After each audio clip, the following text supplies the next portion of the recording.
Baby discovered a bear cub locked in a real estate office safe. What he did next secured hope. The old real estate office stood at the corner of Maple Street like a forgotten memory, its windows clouded with years of dust and neglect. Ethan Marshall pushed the heavy wooden door open, feeling the resistance of hinges that hadn't moved in what seemed like forever.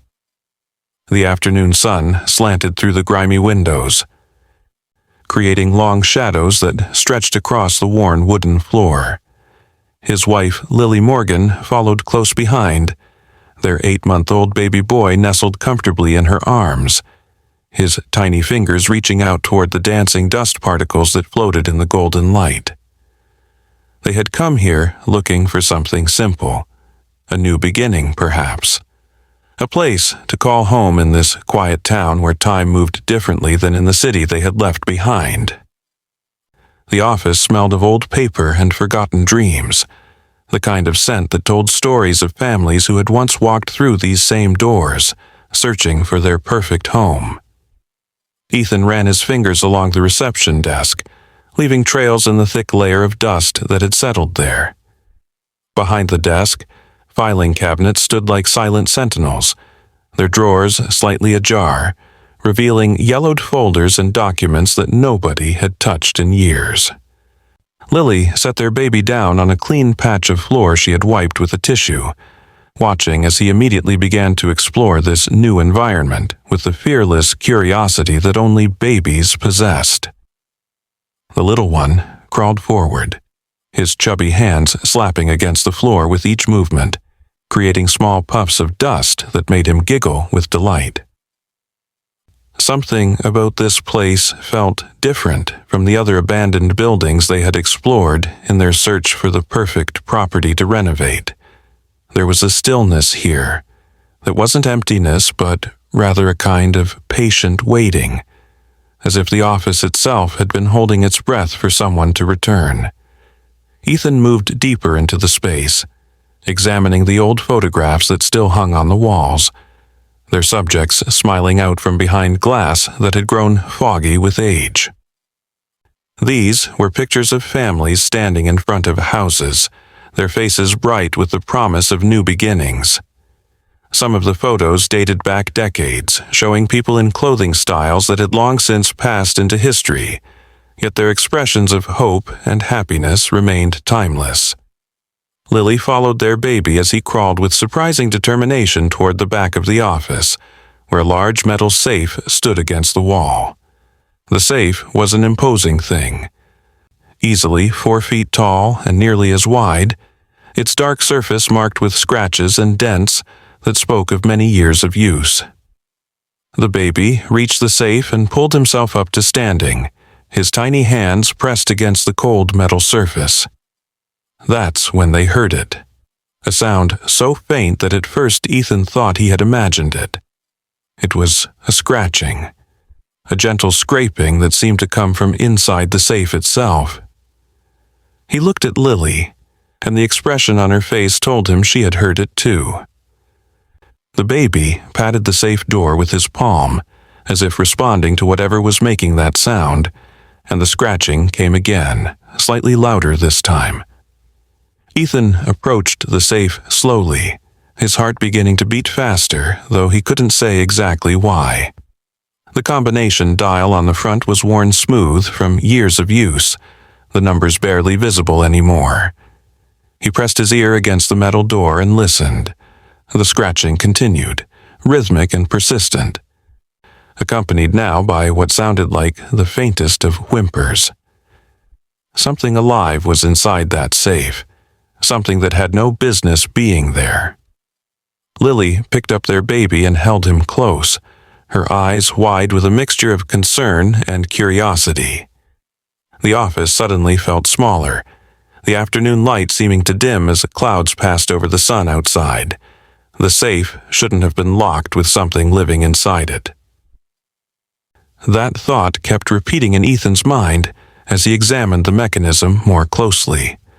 How long had whatever was in there been trapped? Hours? Days? The metal was cool to the touch, which meant the safe hadn't been in direct sunlight, but still, the air inside must be limited. He tried the handle, pulling with increasing force, but the safe remained stubbornly sealed. The scratching grew more urgent, as if whatever was inside could sense their presence and was trying desperately to communicate its need for help. Lily remembered seeing some papers on the reception desk and hurried over to search through them, hoping to find something, anything that might help. Among the scattered documents and old contracts, she found a small notebook, its leather cover cracked with age.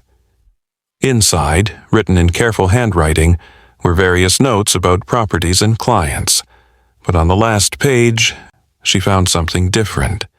It was a series of numbers, circled multiple times as if to emphasize their importance. She called Ethan over, showing him the notebook. The numbers could be anything, a phone number, a date, an address, but given their situation, they both had the same thought. Could this be the combination to the safe? Ethan returned to the safe with the notebook, kneeling down in front of the dial. His fingers trembled slightly as he began to turn it, following the sequence of numbers Lily read out to him. The mechanism was stiff, resistant after years of disuse, but slowly it began to yield. Right, left, right again, each click of the dial seeming to echo in the quiet office. The baby watched with rapt attention, his earlier playfulness replaced by an almost solemn focus, as if he understood the importance of what was happening. When Ethan entered the final number, there was a distinct click, different from the others, deeper and more final. He grasped the handle and pulled, and this time the heavy door swung open. What they saw inside the safe made them both gasp. Curled up in the corner of the metal box was a small bear cub, no bigger than a house cat, its fur matted and its eyes reflecting the sudden influx of light with a mixture of fear and hope. The cub was breathing rapidly, its tiny chest rising and falling with exhaustion, but it was alive. How it had gotten there, how long it had been trapped. These questions flooded their minds, but the immediate concern was the creature's well-being. The cub tried to stand but stumbled, too weak to support its own weight. Without thinking, Ethan reached in slowly, speaking in soft, soothing tones, the same voice he used when comforting his own son when he woke crying in the night. The cub didn't resist as Ethan gently lifted it from the safe. It was surprisingly light, its body trembling with what might have been cold or fear or simple exhaustion.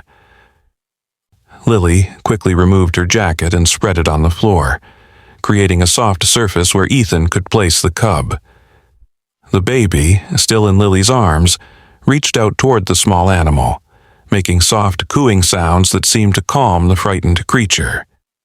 There was something profound about this moment, watching their infant son show such instinctive compassion for another living being in distress. As they examined the cub more closely, they could see it was dehydrated and weak, but didn't appear to be seriously injured. Its eyes, though tired, were clear, and when Lily offered it some water from the bottle she carried for the baby, the cub lapped at it eagerly. The safe, they noticed now that the door was open, contained more than just the cub. There were blankets arranged in a kind of nest, a small dish that might have once held water, and surprisingly what looked like fresh leaves and berries, though how fresh they could be given the circumstances was questionable.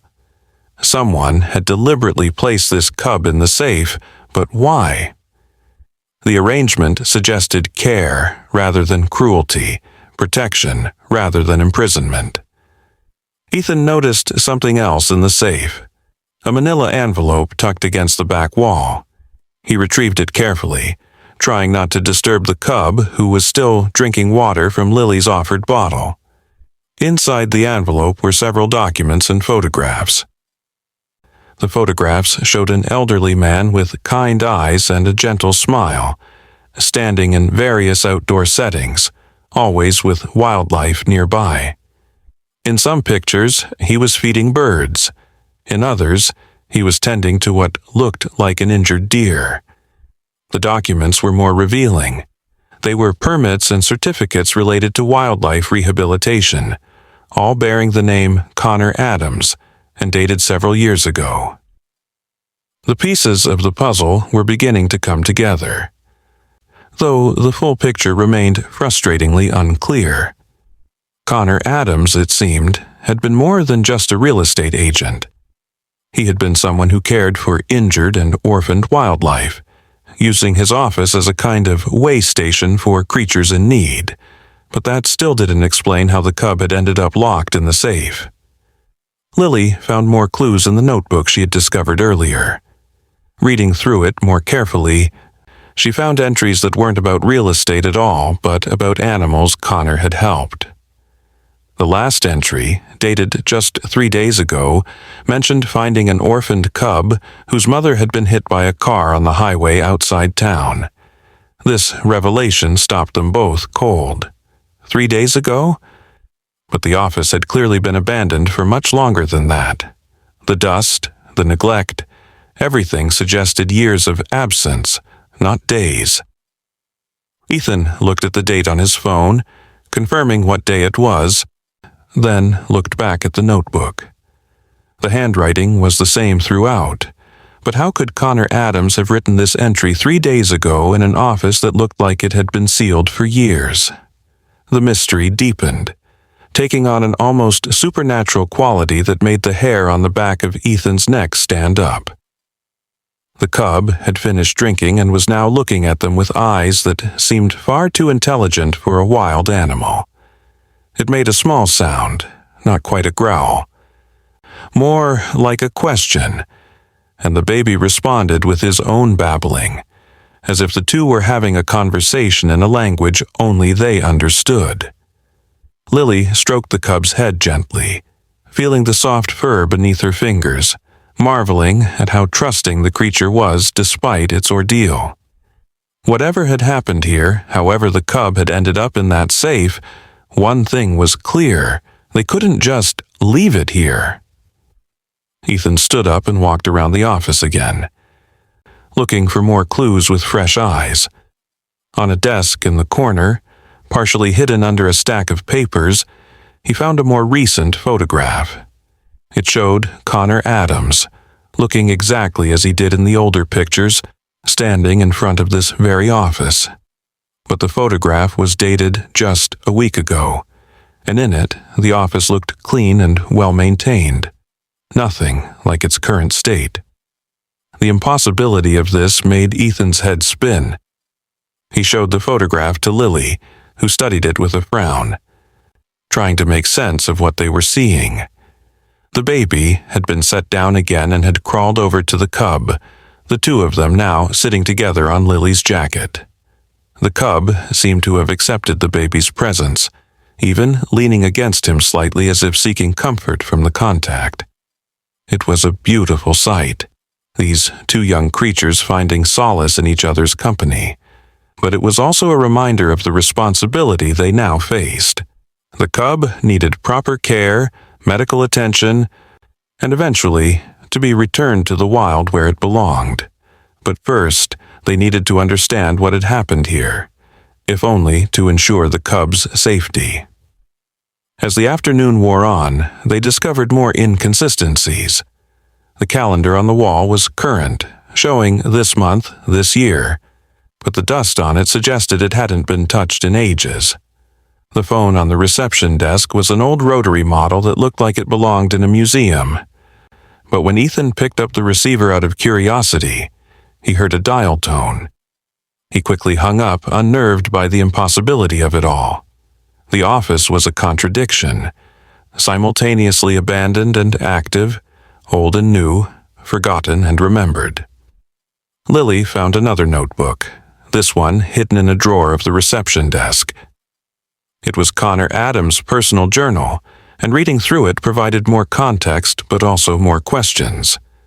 Connor wrote about his love for wildlife, about how he had started taking in injured animals after finding a hawk with a broken wing outside his office one day. He wrote about the challenge of keeping his wildlife work secret from his real estate clients, though he suspected some of them knew and simply chose not to say anything. The journal entries painted a picture of a lonely but kind man who had found purpose in helping creatures that couldn't help themselves. The most recent entries in the journal were different in tone, more urgent and somewhat cryptic. Connor wrote about feeling tired, about knowing his time was running short, but also about making preparations to ensure his work would continue. He mentioned the cub specifically, writing that he had found it beside its dead mother and couldn't bear to leave it to die. He had brought it to the office, planning to care for it until it was strong enough to be released, or until he could find a proper wildlife rehabilitation center to take it. But then the entries stopped abruptly. The last one dated 3 days ago, the same date as the entry in the other notebook. The sun was beginning to set now, painting the office in shades of orange and red that made the dust motes look like tiny flames dancing in the air. The cub had fallen asleep, curled up against the baby who was also drowsing, his thumb in his mouth. The peaceful scene contrasted sharply with the mystery surrounding them.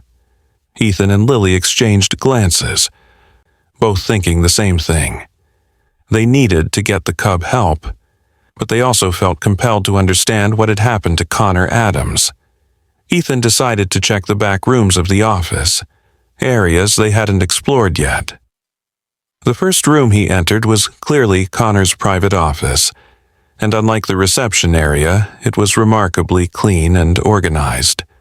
The desk was neat, papers filed away properly, and most surprisingly, there was a modern computer humming quietly in the corner. The screen was on, displaying a document that made Ethan call Lily over immediately. It was a letter, addressed to whoever finds this, and it was dated today. The letter was from Connor Adams, and its contents were both heartbreaking and beautiful. He wrote that he had known his health was failing, that the doctors had given him only weeks to live, but he had one last responsibility to fulfill. The cub needed to be saved, but he was too weak to take it to a rehabilitation center himself. So he had done something he called a little magic, though he didn't elaborate on what that meant. He wrote that he knew someone would come, someone with a kind heart who would hear the cub's cries and respond. He asked that person to take the cub to the wildlife center on Route 9, where his friend Jessica Brooks worked and would know what to do. The letter continued, explaining that the safe had been modified with small air holes hidden in its design, ensuring the cub could breathe, and that he had left enough food and water for several days, though he had hoped someone would come sooner. He apologized for the deception, for making his office appear abandoned to most people who passed by, but he said it was necessary to ensure the right person found the cub. Only someone who could see past the surface, who could hear the call for help despite the silence, would be worthy of continuing his work. Lily was crying now, tears rolling down her cheeks as she finished reading the letter. The beauty and sadness of Connor's final act, his trust in the goodness of strangers, was overwhelming. Ethan put his arm around her, feeling his own eyes burning with unshed tears. They looked back at the baby and the cub, still sleeping peacefully together, and understood that they had been chosen for this moment, not by chance, but by the deliberate hope of a dying man who believed in the continuation of compassion. The computer screen flickered and a new message appeared. It was short, just a few words, but it made them both gasp. "Thank you for coming. Please take care of him. He likes blueberries." And then, as they watched, the computer shut down, the screen going dark. When Ethan tried to turn it back on, nothing happened. The machine was dead, as if it had been waiting just long enough to deliver its final message. The room suddenly felt different, emptier somehow, as if a presence that had been there moments before had finally departed. They gathered up the cub carefully, wrapping it in Lily's jacket to keep it warm. The baby woke as they moved him, but he didn't cry, just looked at the cub with those wide, innocent eyes that seemed to understand more than they should. As they prepared to leave the office, Ethan took one last look around. The dust was still there, the abandonment still apparent, but now he understood it differently. This place had been a sanctuary, a bridge between the human world and the wild one, maintained by the sheer will and love of one man who had refused to let death stop him from saving one last life. The drive to the wildlife center was quiet, each of them lost in their own thoughts about what they had experienced. The cub slept in a box they had found in the office, lined with the blankets from the safe. Occasionally, it would make small sounds in its sleep, and the baby would respond with his own gentle noises, as if reassuring his new friend that everything would be okay. The connection between them was remarkable, a pure expression of empathy that transcended species and age. When they arrived at the Wildlife Center, Jessica Brooks was waiting for them, though they hadn't called ahead. She was a woman in her 50s with kind eyes and gentle hands that immediately went to check on the cub. She looked at them with a knowing expression and said simply, "Connor told me you would come." When they started to ask how that was possible, she held up her hand and smiled. Some things don't need explaining. They just need accepting. Connor had a way of making things happen when they needed to happen. He said you would bring me the cub, and here you are. Jessica examined the cub thoroughly, declaring it dehydrated and malnourished, but otherwise healthy. She said it would need several weeks of care before it could be released back into the wild, but she was confident it would make a full recovery. As she worked, she told them about Connor, about how he had been bringing her injured animals for years, always appearing at just the right moment with a creature in need. She said he had a gift for finding them, or perhaps they had a gift for finding him. Either way, countless animals owed their lives to his intervention. The baby reached out toward the cub one last time before Jessica took it to the rehabilitation area. The cub, now more alert after some initial treatment, touched its nose to the baby's outstretched hand, a gentle goodbye between two souls who had briefly intersected in the most unexpected way. Lily took a photo of that moment, knowing it would be a story they would tell their son when he was older, about the day he helped save a life before he could even walk properly. As they prepared to leave, Jessica handed them an envelope. "Connor left this for whoever brought the cub," she said.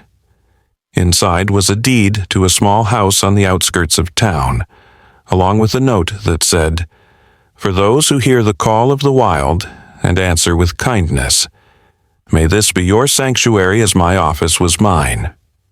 The house, Jessica explained, had belonged to Connor, and he had specified in his will that it should go to whoever continued his work by saving the cub. The weight of this gift, this responsibility, settled over them like a warm blanket. They had come to this town looking for a new beginning, and they had found it in the most unexpected way. As they drove to see the house, the baby babbling happily in his car seat, they talked about what this meant for their future. They had been chosen, not just to save one cub, but to continue a legacy of compassion that Connor Adams had built over years of quiet service. The house was perfect, a modest two-story structure with a large yard that backed up to the forest. It was clear that Connor had used this space for his wildlife work, with several empty enclosures that could house recovering animals, and a shed full of supplies for animal care. Inside the house they found more evidence of Connor's life and work, photographs of all the animals he had helped, letters from grateful people whose pets he had saved, and journals documenting years of wildlife rehabilitation. In what would become the baby's room, they found something that made them both stop and stare. On the wall was a painting of a bear cub and a human baby sitting together in a field of wildflowers. The painting was old, The signature in the corner dated decades before their son was born, but the resemblance to their baby and the cub they had just saved was uncanny. Below the painting was a small plaque that read, "Every act of kindness ripples through time, connecting souls across the years." That night, as they settled into their new home, the baby sleeping peacefully in his crib beneath the painting, Ethan and Lily reflected on the extraordinary events of the day.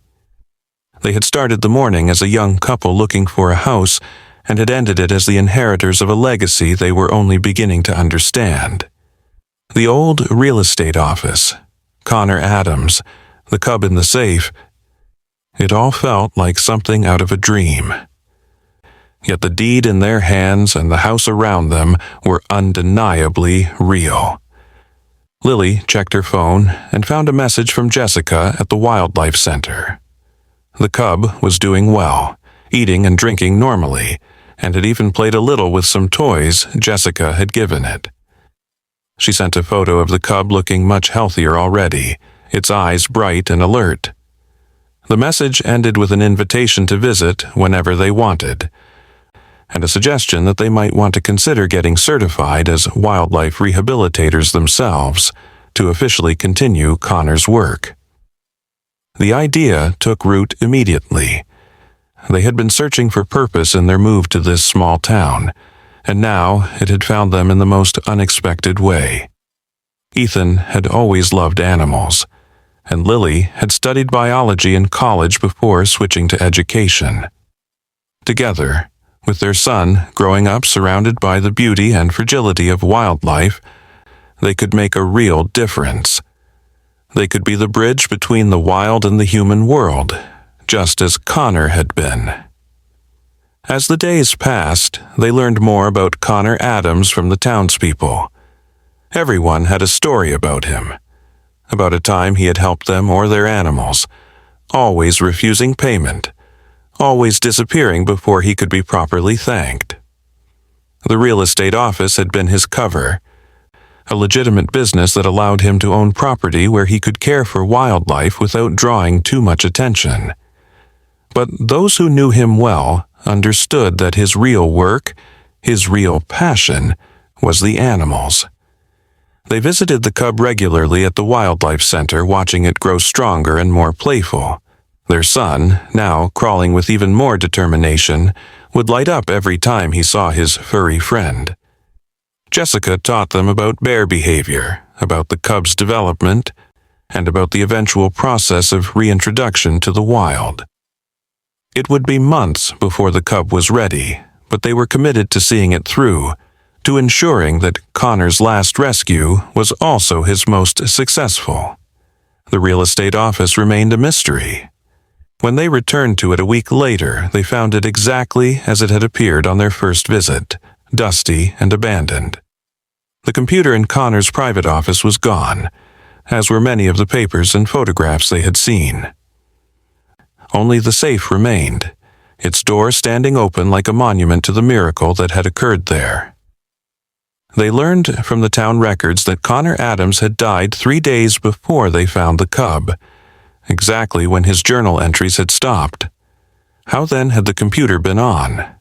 How had the letter been dated that very day? These questions had no answers, or perhaps the answers didn't matter. What mattered was that the cub had been saved.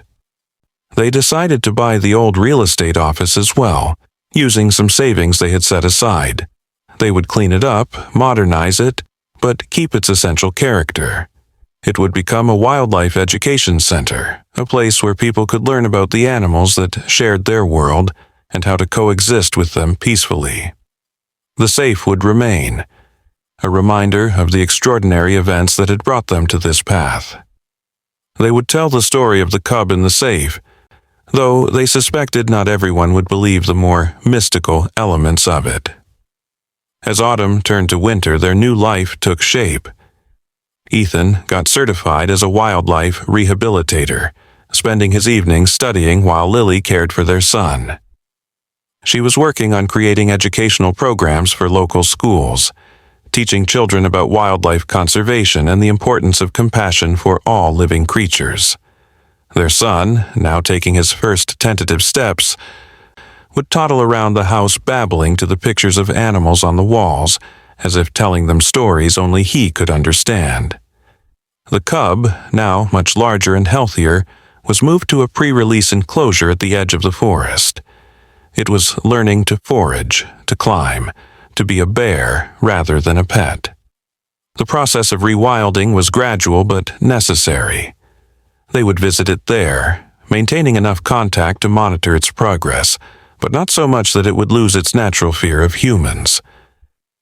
Their son would wave at the cub from a distance, and sometimes it seemed like the cub waved back, though that was probably just wishful thinking. One snowy evening, as they sat by the fireplace in their new home, Jessica called with news. She had been going through Connor's papers at the Wildlife Center and had found something interesting. It was a letter Connor had written years ago but never sent, addressed to his future successors. In it, he wrote about his belief that kindness was not random but guided, that the universe conspired to bring together those who were meant to help each other. He wrote about his hope that after he was gone, someone would continue his work, not out of obligation, but out of love. The letter went on to describe his philosophy of wildlife rehabilitation, which was less about saving individual animals and more about maintaining the delicate balance between human civilization and the natural world. Every animal saved was a thread in a larger tapestry, a connection that strengthened the whole. He believed that children who grew up witnessing acts of compassion toward animals would become adults who valued and protected the environment. In this way, his work would ripple outward through generations. Reading Connor's words, they understood that they had been given more than just a house and a calling. They had been entrusted with a vision of a better world, one where humans and wildlife could coexist in harmony. Their son, who had inadvertently led them to the cub that day in the office, would grow up embodying these values. He would be the first of what they hoped would be many children who would learn that every life has value, that every creature deserves compassion. The winter was hard, with heavy snows that made visiting the cub difficult, but they persevered. They used this time to prepare the education center, transforming the old real estate office into a warm, welcoming space filled with information about local wildlife. They installed interactive displays for children, created a small library of nature books, and even set up a viewing station where people could watch live feeds from cameras they had placed near the pre-release enclosure. Spring arrived with a burst of color and life, and with it came the day they had been both anticipating and dreading. The cub was ready to be released back into the wild. It had grown into a strong, healthy young bear, capable of surviving on its own. Jessica had chosen a release site deep in the forest, far from human habitation but within the territory where its mother had likely lived. They would take it there, open the cage, and watch it return to the life it was meant to live. The release day was emotional. Their son, now walking confidently and beginning to speak his first words, seemed to understand that his friend was leaving. He waved goodbye to the bear as it cautiously left the transport cage, sniffing the air of freedom. The bear paused at the edge of the forest, looking back at them one last time. In that moment there was a connection, a recognition of all they had shared, and then it was gone, disappearing into the green shadows of its natural home. They stood there for a long time after the bear had vanished, feeling both sad and triumphant. They had done what Connor had asked, what he had trusted them to do. They had saved a life and returned it to the wild where it belonged. As they walked back to their car, their son picked up a small pine cone and handed it to Lily, saying "Bear" in his clear, tiny voice. It was his way of holding on to the memory, of keeping a piece of this experience with him. The education center opened that summer to great success. People came from all over the county to learn about wildlife, to hear the story of the cub in the safe, and to understand how they could help protect the animals that shared their environment. The safe became a popular attraction, with children especially fascinated by the idea that a bear had been hidden inside it. They would press their ears against it, listening for sounds, and their parents would smile, indulging their imagination while learning about wildlife conservation. They received reports occasionally about a young bear seen in the forest, healthy and thriving. They couldn't be certain it was their cub, but they chose to believe it was. Sometimes on quiet mornings they would find tracks near their house, too large to be anything but a bear, and they would wonder if it remembered them, if it came to check on the humans who had saved its life. These moments felt like gifts, reminders of the extraordinary events that had brought them to this life. Their son grew, surrounded by stories of animals and lessons about kindness.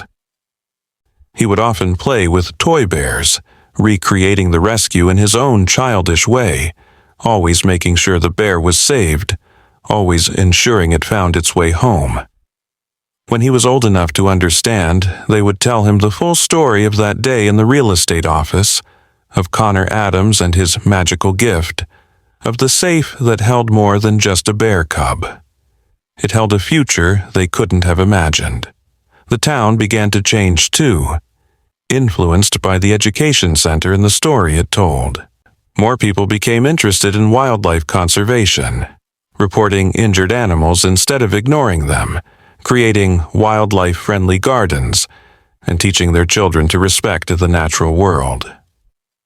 The ripple effects Connor had written about were becoming visible, spreading outward from that single act of kindness in an abandoned office. They found more of Connor's notes over time, hidden in various places around the house and the education center. Each one revealed a little more about the man and his work. He had been rescuing animals for over 40 years, keeping detailed records of every creature he had helped. The numbers were staggering. Hundreds of birds, dozens of mammals, countless reptiles and amphibians. Each entry included not just medical information but personal observations, little notes about the animal's personality or behavior that showed how much he had cared. One particularly moving entry was about a fox kit he had raised after its mother was killed. He had released it successfully, but it had continued to visit him for years afterward, bringing its own kits to show him as if introducing its family to an old friend. These stories became part of the education center's programs, teaching people that the bonds between humans and animals could be profound without being possessive, that true love sometimes meant letting go. As their son's first birthday approached, the anniversary of finding the cub, they decided to create a celebration that would honor both occasions. They invited the whole town to the education center for a wildlife awareness day. Jessica brought some of the animals from the rehabilitation center that were too injured to be released, but could serve as education ambassadors. There were owls and hawks, a three-legged fox, and even a blind opossum that had become surprisingly affectionate. The highlight of the day was when their son, now steady on his feet and full of confidence, helped Jessica feed one of the education owls. He held the mouse, already dead, of course, in his tiny fingers and offered it to the bird with a seriousness that made everyone smile. The owl took it gently, and their son clapped his hands in delight, shouting, "Bird eat!" in his enthusiastic toddler voice. It was a moment that Connor would have loved. A child learning to care for wildlife without fear, with respect and wonder. That evening, after everyone had gone home and they were cleaning up the center, they found something they had never noticed before. Behind the safe, scratched into the wall in small letters, was a message. Every ending is a beginning. Every goodbye is a promise to remember. Every life saved echoes into eternity. C.A. They stood there, reading and rereading the words, feeling Connor's presence one more time. It was as if he had known they would find this message at exactly this moment, when they needed to be reminded of the importance of their work. The seasons cycled through again, and life settled into a rhythm. They rescued and rehabilitated dozens of animals, each one a story, each one a lesson in resilience and the will to survive. Their son grew alongside these experiences, developing a deep empathy for all living things. He would help with simple tasks, filling water bowls or spreading fresh bedding, always gentle, always careful. Other children began joining them, learning about wildlife through hands-on experience, creating a new generation of conservationists. They never forgot the mystery of that first day, the impossible contradictions of the abandoned office that wasn't abandoned, the computer that shouldn't have been working, the letter dated on a day its writer had already passed. They had theories, of course. Perhaps Connor had arranged for someone to set things up. Perhaps there was a rational explanation for everything. But deep down, they preferred the mystery. Some things, as Jessica had said, didn't need explaining. They just needed accepting. One day, a woman came to the education center with her young daughter.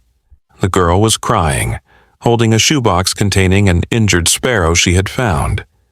As they showed her how to carefully handle the bird, how to drop water into its beak with an eyedropper, the woman told them that she had known Connor Adams when she was a child. He had helped her save a rabbit once, and that experience had shaped her entire life.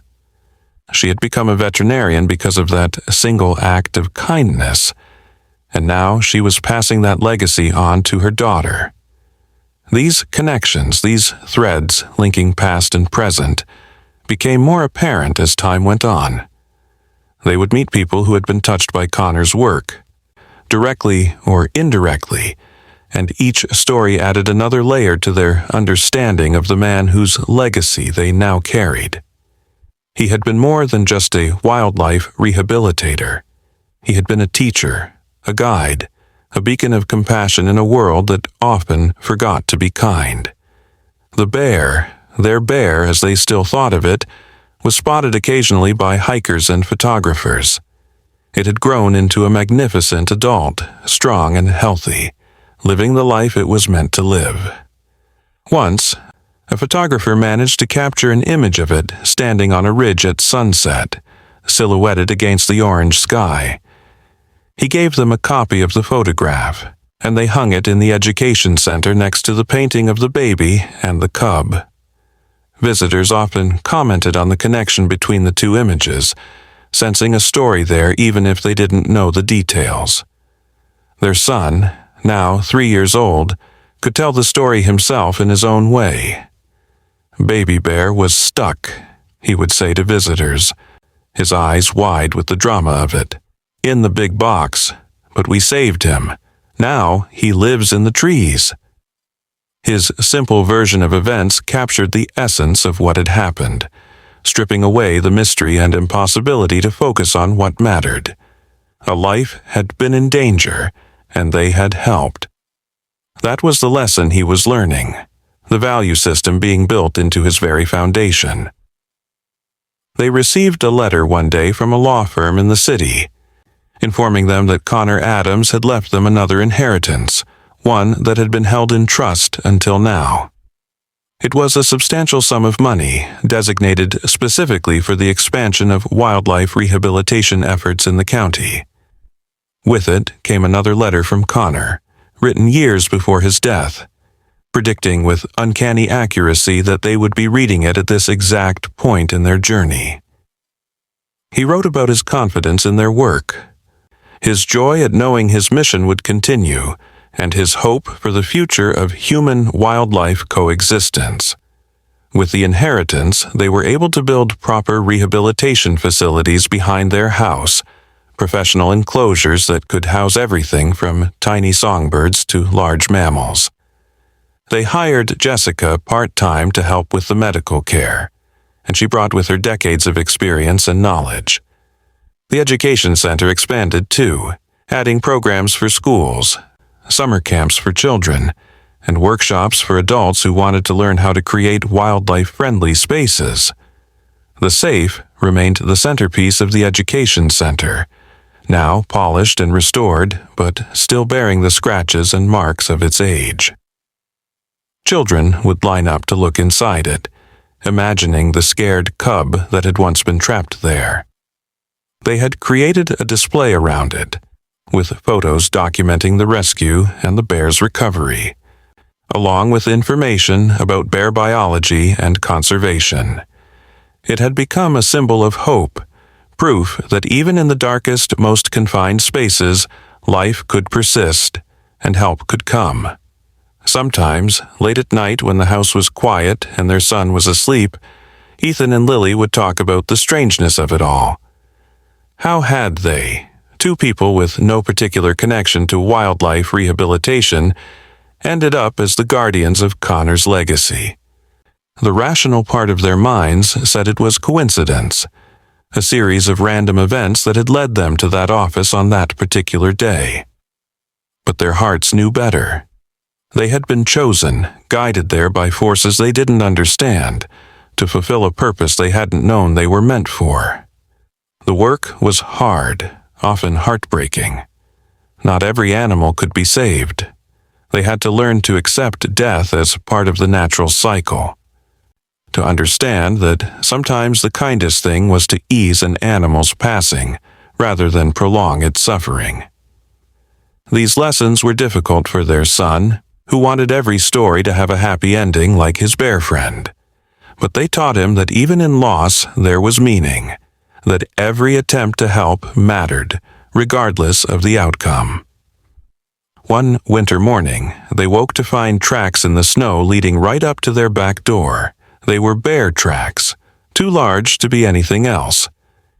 And beside them, pressed into the snow, was a single pine cone. Their son found it first, running to them with excitement, shouting about the bear's gift. They couldn't prove it was their bear, the one they had saved, but the timing was too perfect, the gesture too deliberate. It was 5 years to the day since they had found the cub in the safe. They kept the pine cone on the mantel, next to the photo of the bear on the ridge, and their son's first drawing of his bear friend.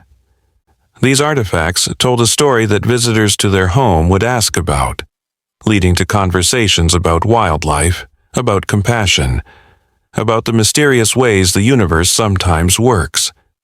Many people were skeptical of the more unusual elements of the story, but everyone was moved by the basic truth of it. A dying man's last act had been to save a helpless creature, trusting strangers to complete what he had started. The Education Center became a model for similar programs in other towns. People came to learn not just about wildlife rehabilitation, but about the philosophy Connor had developed. The idea that humans were not separate from nature, but part of it, with a responsibility to protect and preserve the wild spaces and creatures that shared their world. The story of the cub in the safe became almost legendary, told and retold, each telling adding new meaning and inspiration. Their son started school, where he was known as the boy who saved the bear. He wore this identity proudly, telling his classmates about the animals at the rehabilitation center, inviting them to visit and learn. His teachers noticed his unusual empathy and understanding of the natural world, how he could calm upset classmates by telling them stories about animals overcoming challenges. He was becoming what Connor had hoped for, a child shaped by compassion, who would grow into an adult capable of making the world a better place. One day, going through more of Connor's old papers, they found architectural plans for an expanded wildlife center, drawn up years before but never implemented. The plans were ambitious, including flight cages for birds of prey, a stream system for aquatic animals, and even a small veterinary clinic. At the bottom of the plans, in Connor's handwriting, was a note: "For those who come after, may your dreams be bigger than mine." They decided to make these plans a reality, launching a fundraising campaign that brought the whole community together. The town rallied around the project, with local businesses donating materials and labor. The story of Connor Adams and his magical safe had become part of the town's identity, something that made them unique and special. Children who had grown up visiting the education center came back as teenagers to volunteer. Adults who had initially been skeptical became supporters after seeing the positive impact on their community. The wildlife center Connor had dreamed of was being built not just with money and materials, but with love and community spirit. During the construction, they found a time capsule Connor had buried in the yard, meant to be opened 10 years after his death. Inside were photos of all the animals he had saved, along with letters from people whose lives had been touched by his work. There was also a letter to them specifically, though he couldn't have known their names when he wrote it. He addressed it to the ones who heard the call, and in it, he thanked them for continuing his work and expressed his hope that they had found as much joy in it as he had. The expanded center opened on a beautiful spring day, with hundreds of people attending the celebration. Jessica gave a speech about Connor, about the importance of wildlife conservation, and about the miracle of the cub in the safe that had brought them all together. Their son, now 7 years old and confident in front of crowds, cut the ribbon with a pair of oversized scissors, declaring the center officially open. As the ribbon fell, a red-tailed hawk that had been rehabilitated at the center was released, soaring over the crowd before disappearing into the blue sky. That evening, as they cleaned up after the celebration, they stood in front of the safe one more time. It had been 7 years since that first day, 7 years since they had heard the scratching and found the cub. So much had changed, yet the safe remained, solid and unchanging, a reminder of where it all began. Their son put his hand on the metal door, the same gesture he had made as a baby, and said, "Thank you, Mr. Connor." It was a simple moment, but it carried the weight of all they had experienced, all they had learned, all they had become. The work continued, day after day, season after season. Animals came to them injured and left healed. Children came to them curious and left educated. The ripples Connor had written about spread ever wider, touching lives in ways they would never fully know. Their son grew, shaped by these experiences, developing into a young man with a deep respect for life in all its forms. He talked about becoming a veterinarian or a conservation biologist, about continuing the work in his own way. Sometimes, on quiet mornings, they still found bear tracks near the house. They never saw the bear itself, but they knew it was there, living its wild life but maintaining some connection to the humans who had saved it. These visits felt like a blessing, a reminder that the bonds formed through compassion could transcend the boundaries between wild and domestic, between human and animal. The bear had its freedom, its wild life, but it had not forgotten. 2 chapters of Part 1 completed. Years had passed since that extraordinary day when a baby's innocent curiosity had led to the discovery of a frightened bear cub trapped in an old safe. The story had become something of a legend in their small town, told and retold until it had taken on an almost mythical quality. But for those who had lived it, who had felt the weight of that small, trembling body, and witnessed the impossible magic of Connor Adams's final act, it remained as real and immediate as if it had happened yesterday. The education center thrived, the rehabilitation facilities saved countless animals, and their son, now a thoughtful young boy with his father's steady hands and his mother's compassionate heart, carried forward the legacy he had unknowingly helped to begin. It was on a foggy autumn morning that the next chapter of their extraordinary story began to unfold. Ethan was preparing breakfast while Lily reviewed applications from volunteers wanting to help at the rehabilitation center. Their son sat at the kitchen table, carefully drawing a picture of a bear for a school project about local wildlife. The peaceful morning routine was interrupted by a knock at the door, unusual for such an early hour. When Ethan opened it, he found an elderly woman standing there, her clothes slightly disheveled, and her eyes filled with an urgency that immediately put him on alert. The woman introduced herself as Margaret Hayes, and she claimed to have known Connor Adams for many years. She had something important to show them, she said, something Connor had entrusted to her before his death, with specific instructions to bring it to whoever was running the wildlife center 7 years after the cub incident. The precision of the timing sent a chill down Ethan's spine. How could Connor have known they would still be here, still doing this work, exactly 7 years later? But then again, Connor had seemed to know many impossible things. Margaret reached into her bag and pulled out a leather journal, worn and weathered, its pages yellowed with age. This was Connor's first wildlife journal, she explained, from when he had just started rescuing animals 40 years ago. But more than that, it contained something Connor had discovered. Something he had never shared with anyone except Margaret, who had been his closest friend and confidant. She handed the journal to Lily with shaking hands, saying that Connor had believed they would know what to do with the information inside. As Lily opened the journal, a photograph fell out, landing face up on the kitchen table. They all gasped.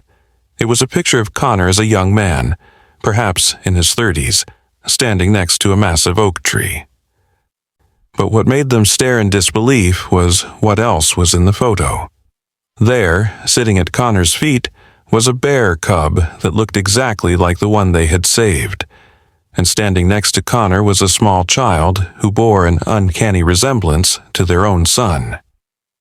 The photograph was dated 1975, decades before any of them had been born.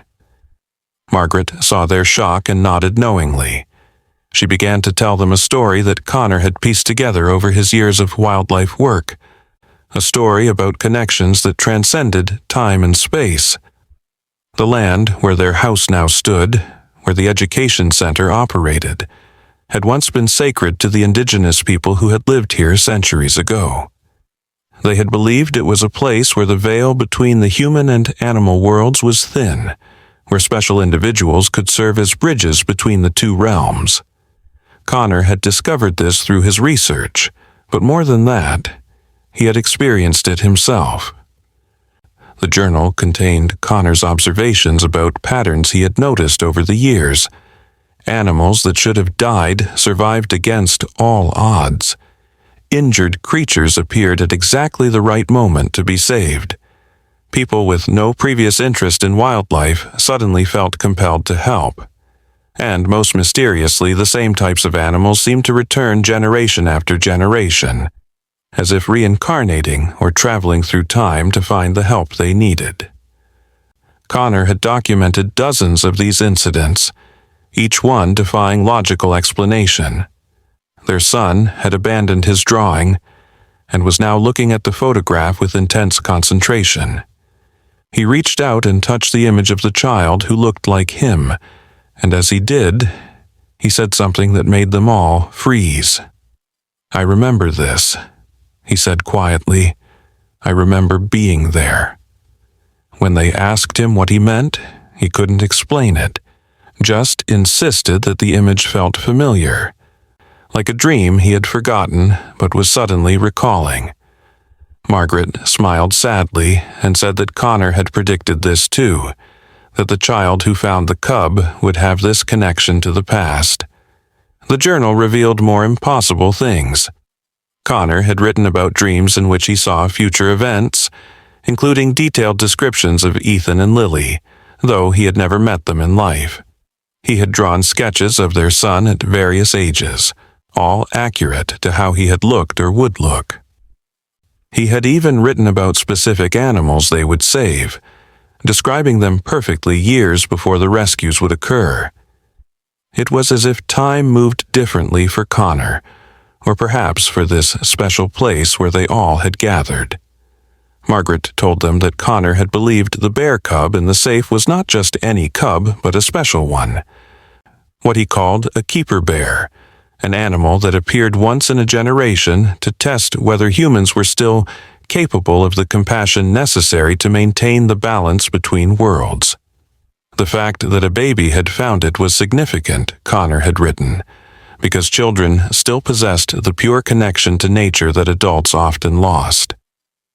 Their son had been chosen, just as Connor had been chosen, just as someone would be chosen in the future. As they absorbed this information, trying to reconcile it with their rational understanding of the world, their son suddenly stood up and walked to the window. "He's here," he said simply. They followed his gaze and saw, standing at the edge of the forest, a large bear. It was their bear. They knew it instantly, though it had grown magnificent in its maturity. But it wasn't alone. Beside it stood two cubs, small and playful, tumbling over each other in the morning mist. The bear had brought its offspring to show them, completing a circle that had begun 7 years ago in a dusty office. The family stood transfixed as the bear and its cubs remained at the forest edge for several long minutes.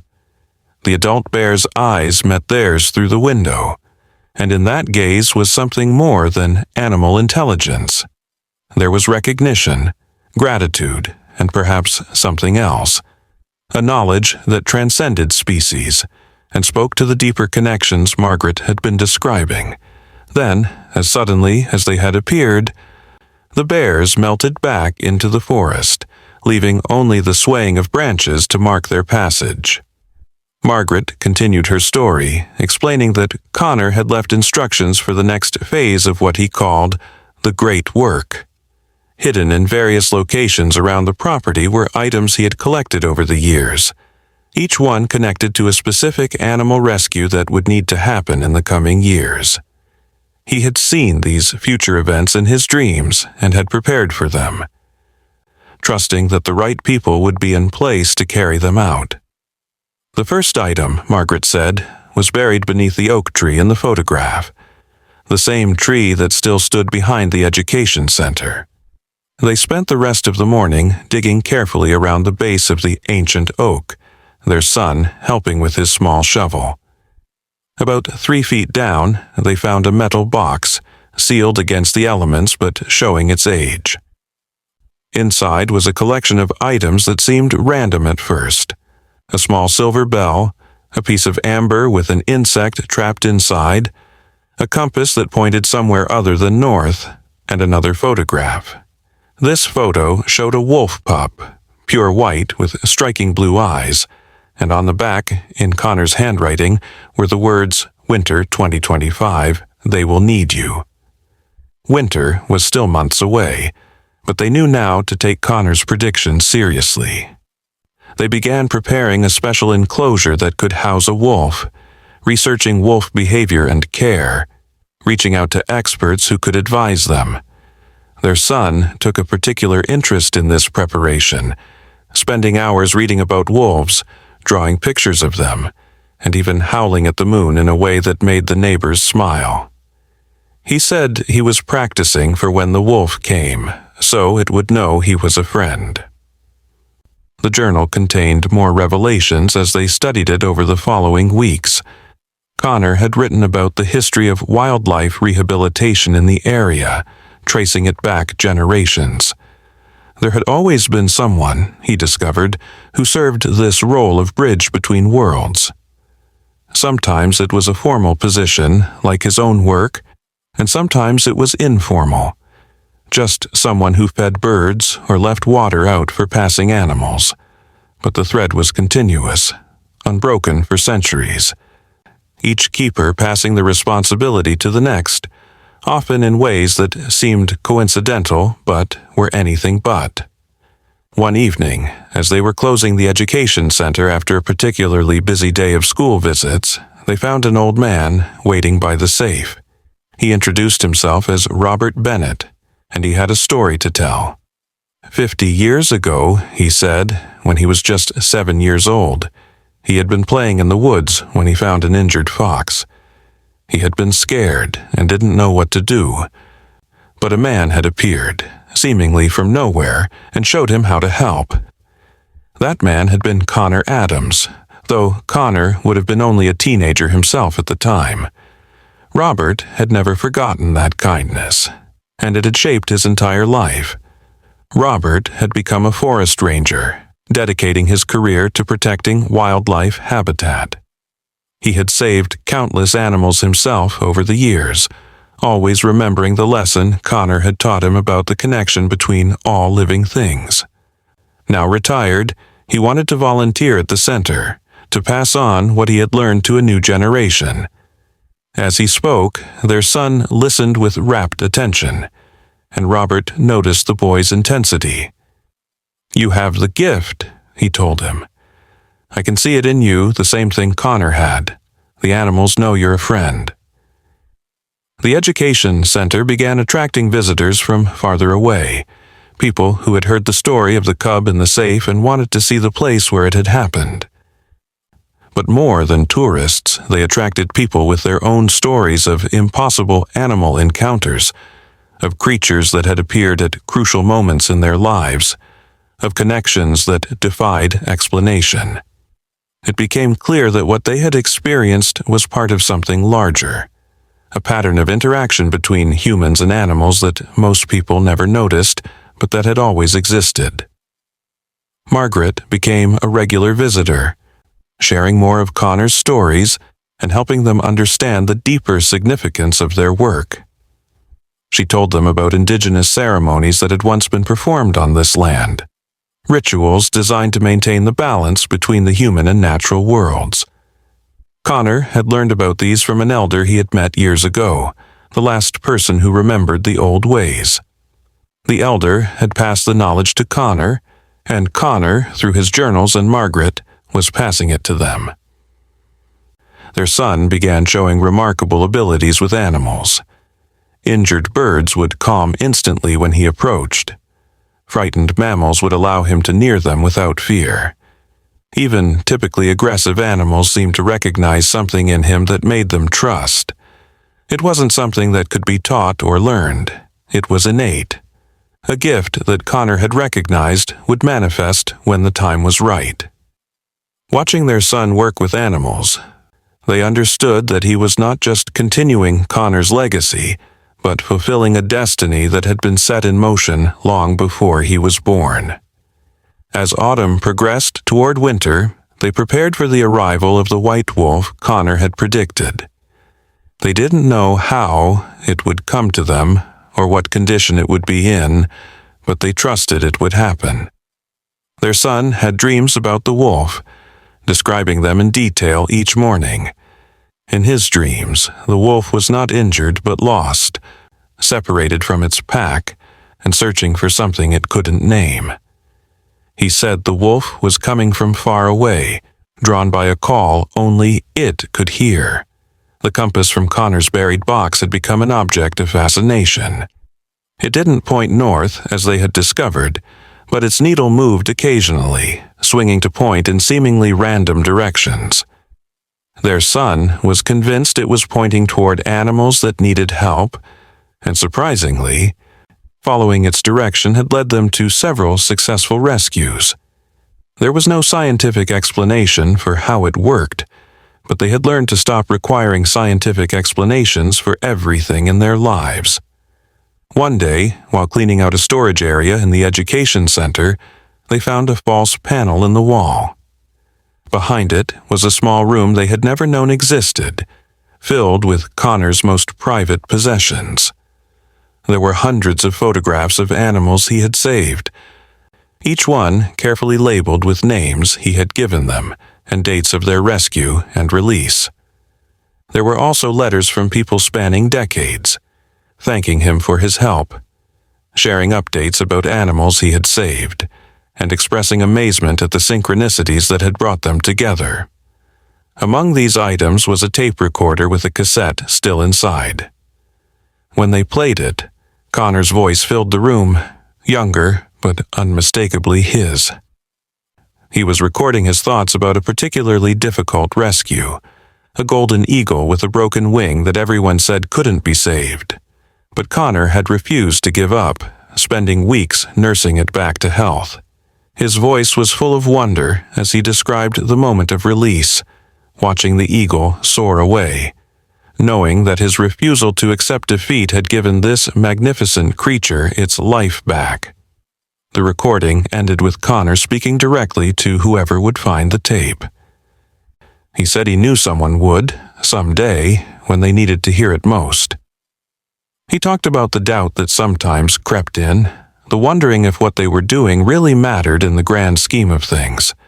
But he assured them that it did matter, that every single act of compassion created ripples that extended far beyond what they could see.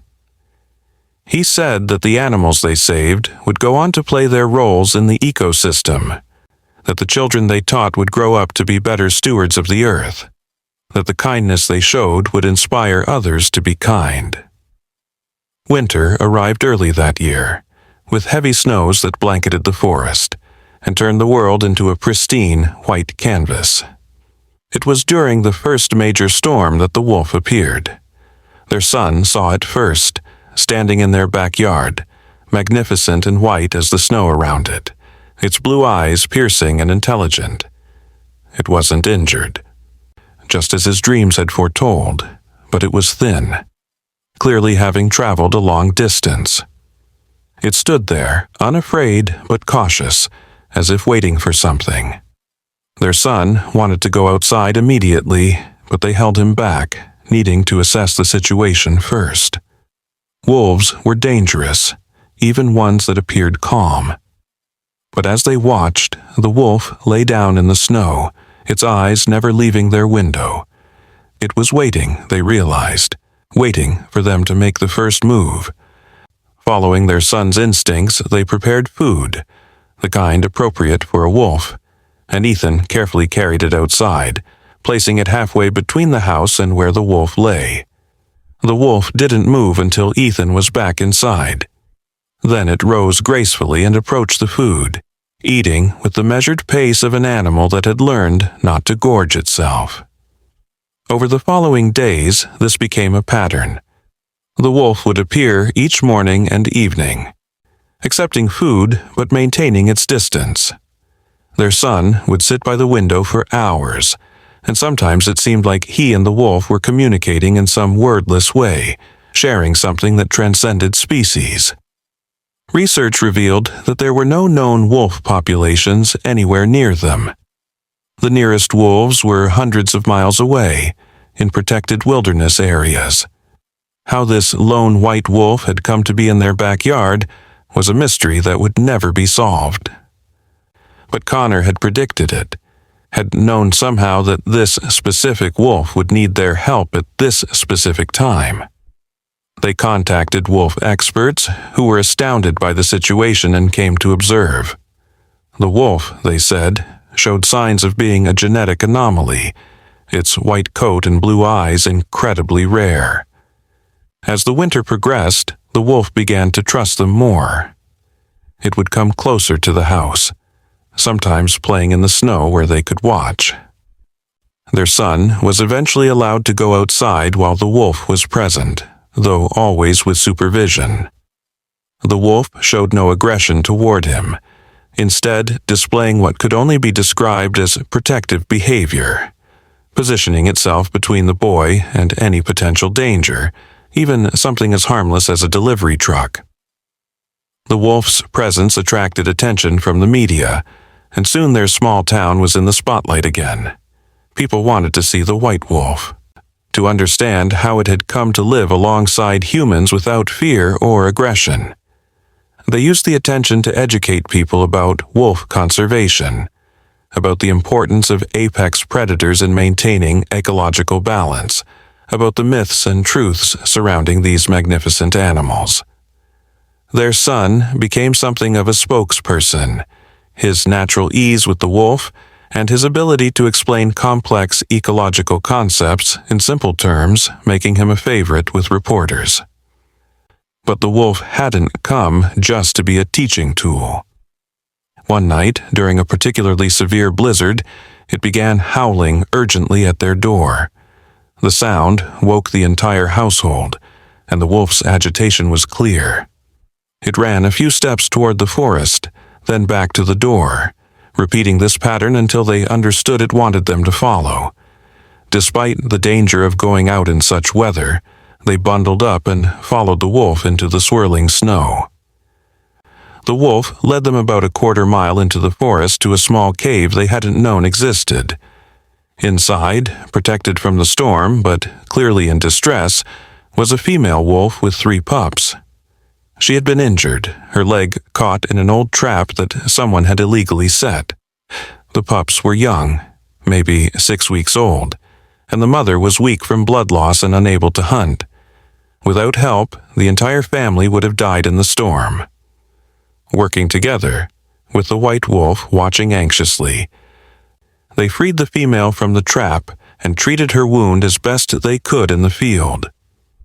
Then came the challenge of moving her and the pups to safety. The white wolf, understanding their intent, helped by carrying one of the pups gently in its mouth, leading the way back through the storm. It took multiple trips, but eventually they had the entire wolf family safe in the specialized enclosure they had prepared months earlier. The female wolf's recovery was slow but steady. The white wolf, which they now understood was her mate, stayed near the enclosure, keeping watch. Their son spent every free moment with the wolves, and under Jessica's guidance learned to help with their medical care. The pups grew rapidly, playful and curious, accepting the humans as part of their extended pack. It was an unprecedented situation, a wild wolf family choosing to remain near humans while maintaining their essential wildness. As spring arrived and the female wolf regained her strength, they faced a difficult decision. The wolves needed to return to the wild, but where? They had no idea where the white wolf had come from originally, and releasing them just anywhere could be dangerous, both for the wolves and for any humans they might encounter. The solution came from an unexpected source, a call from a wildlife preserve in Canada, where a small pack had been decimated by disease, leaving only 2 elderly wolves who needed their pack rebuilt. The logistics of transporting a wolf family internationally were complex, but the story of the white wolf had generated enough interest and support to make it possible. The day of departure was emotional, especially for their son, who had formed a deep bond with the wolves, but he understood, perhaps better than anyone, that true love sometimes meant letting go. As the wolves were loaded into specialized transport containers, the white wolf paused and looked back at them one last time, its blue eyes conveying a message that needed no translation. Months later, they received word that the wolf family had successfully integrated with the remaining pack members and that pups had been born, ensuring the pack's survival. Photos showed the white wolf standing proud and strong in its new territory, finally where it belonged. Their son kept one of these photos on his bedroom wall, next to the picture of the bear on the ridge, visual reminders of the extraordinary connections that had shaped his young life. The wolf incident had revealed something important about Connor's predictions. They weren't just random future events he had somehow foreseen. They were part of a larger pattern, a web of connections that stretched across time and space. Each rescue led to another. Each saved animal played a role in saving others. Each person touched by these experiences went on to touch others.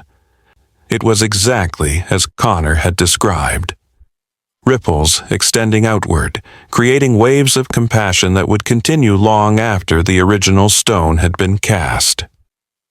Margaret, who had become like a grandmother to their son, shared more of Connor's writings as the year progressed. He had believed that certain places on Earth served as nexuses, points where the barrier between the human and natural worlds was thinner.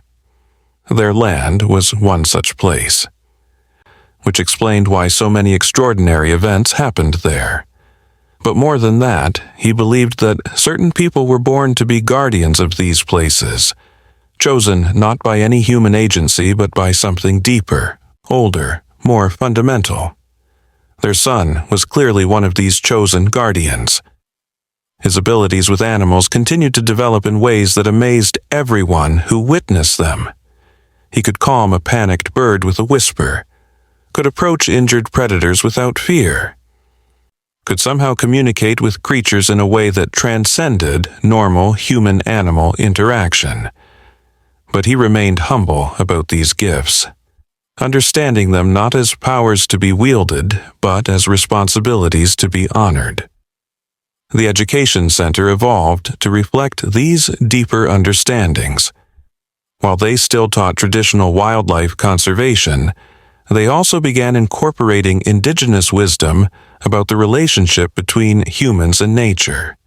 They invited tribal elders to speak, learning about ceremonies and practices that had maintained ecological balance for thousands of years.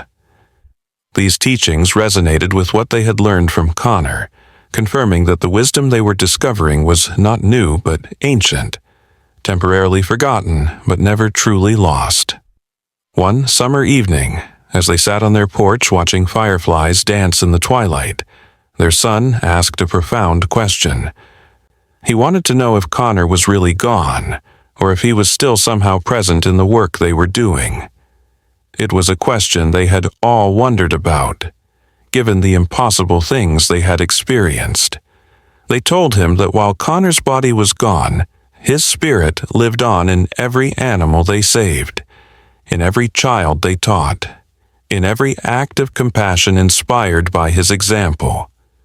As if in response to this conversation, a great horned owl landed on the porch railing, something that had never happened before. It sat there, majestic and unafraid, its large eyes seeming to look right through them.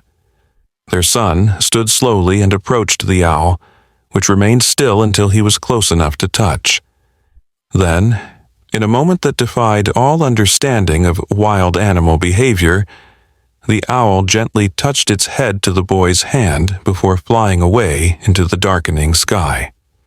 These magical moments had become almost commonplace in their lives, yet they never lost their sense of wonder. Each one was a reminder that the world was far more mysterious and interconnected than most people realized. They had learned to live with this mystery, to accept that not everything needed a scientific explanation, that sometimes the most important truths were the ones that couldn't be proven in a laboratory or explained in a textbook. The Education Center's influence continued to spread. Other communities began establishing their own wildlife rehabilitation programs, inspired by their model. They received letters from children who had visited the center and gone on to pursue careers in conservation, from adults who had changed their lifestyles to be more environmentally conscious, from families who had started their own small efforts to help local wildlife. The ripples Connor had written about were becoming waves, each one carrying his message of compassion forward. As autumn returned, they prepared for whatever Connor's next prediction might bring. They had found references in his journals to other future events, though many were cryptic and hard to interpret. But they had learned to trust in the process, to remain open to whatever extraordinary thing might happen next. Their son, now old enough to understand the full story of how their journey had begun, often stood in front of the safe in the Education Center, his hand on the metal door just as it had been when he was a baby. He told them he could feel something when he touched the safe, a kind of energy or presence that connected him to Connor and to all the animals they had saved. He said it felt like a promise, a commitment that stretched both backward and forward in time, linking all those who had served as guardians of this sacred trust. Whether this was imagination or something more, they couldn't say, but they had learned to trust his perceptions, which had proven accurate so many times before. One day, while organizing Connor's journals, they found an entry they had somehow missed before. In it, Connor wrote about a dream he had had repeatedly throughout his life. In the dream, he saw a child standing in a field of wildflowers, surrounded by all the animals he had ever saved. The child was calling the animals by name, and they were responding, creating a perfect harmony between human and nature. At the end of the entry, Connor had written, "I believe this child is real, will be real, and that everything I've done has been to prepare the way for them." Reading this, they looked at their son, who was outside teaching a group of younger children about the hawks in their flight cage. He moved with such confidence and grace, his voice clear and passionate as he explained the importance of raptors in the ecosystem. The children watched him with rapt attention, absorbing not just his words, but his obvious love for these creatures. In him, Connor's dream was becoming reality, the child who could bridge worlds, who could speak for those who had no voice. The story of the safe had become legend, but the reality of their daily work was both more mundane and more magical than any story could capture. It was cleaning enclosures and preparing food, treating injuries and monitoring recovery. It was also witnessing the moment a rehabilitated animal returned to the wild, seeing the joy in a child's eyes when they understood their connection to nature, feeling the presence of something greater than themselves in the quiet moments of communion with the creatures in their care. Winter came again, as it always did, but this year brought no mysterious wolves or impossible predictions. Instead, it brought a steady stream of ordinary rescues. Birds that had flown into windows, squirrels orphaned by accidents, the regular casualties of human-wildlife intersection. But there was nothing ordinary about the care these creatures received, the love that went into their rehabilitation, the joy that accompanied their release. Each one was treated as sacred, as important, as if it were the only animal in the world. Their son had started writing his own journal, documenting not just the animals they saved, but his thoughts and feelings about the work.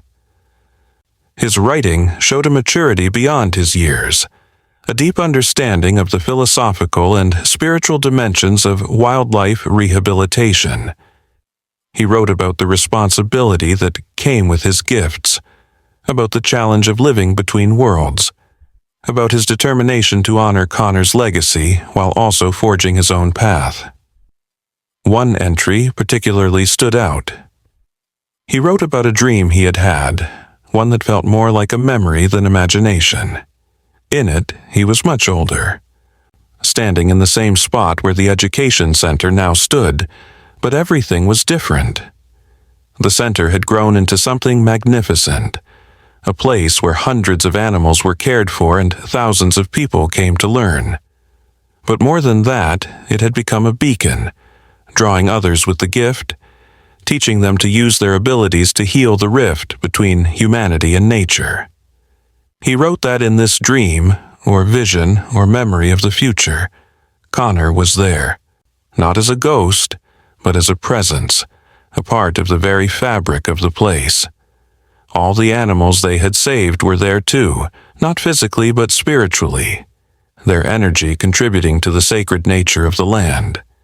And at the center of it all was the safe, no longer a relic of the past, but a symbol of the mysterious ways help comes when it's needed most, of the magic that happens when compassion overcomes fear.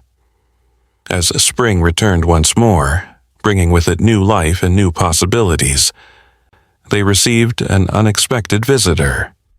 A young woman arrived at the education center carrying a small box and a letter. She introduced herself as Connor's great-niece, someone they hadn't known existed. She had been going through family documents and had found instructions from Connor to deliver this box to the Wildlife Center exactly 8 years after his death. Inside the box was a key and a map, marking a location deep in the forest.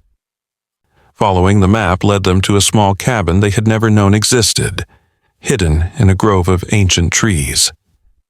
The key opened the door to reveal Connor's true sanctuary, the place where he had gone to be alone with his thoughts and his connection to nature.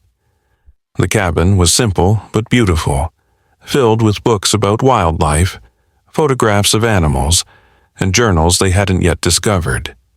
But most remarkably, on a table in the center of the room was a letter addressed to their son by name, though Connor had died before he was old enough to read. The letter was Connor's final message, his passing of the torch to the next generation. In it, he wrote about the sacred trust of being a guardian, about the joy and sorrow that came with the work, about the importance of maintaining hope even when faced with seemingly insurmountable challenges.